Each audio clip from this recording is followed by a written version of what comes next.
அன்புக்கு ரெண்டு தீபங்கள் என் தாயோடு தந்தையரே. தந்தவானின் தீபம் ரெண்டும் இல்லை என்றால் இந்த மண்ணில் உயிர்கள் இல்லையே. என் பாச தீபம் ரெண்டும் இல்லை என்றால் என் வாழ்வில் ஒளியும் இல்லையே. ஒரு தாய் தந்தை போலே உலகில் உறவில்லையே. தாய்தானே அன்புக்கு ஆதாரம், தந்தைதானே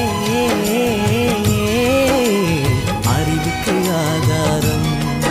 அந்த வானுக்கு ரெண்டு தீபங்கள் அவை சூரிய சந்திரரே.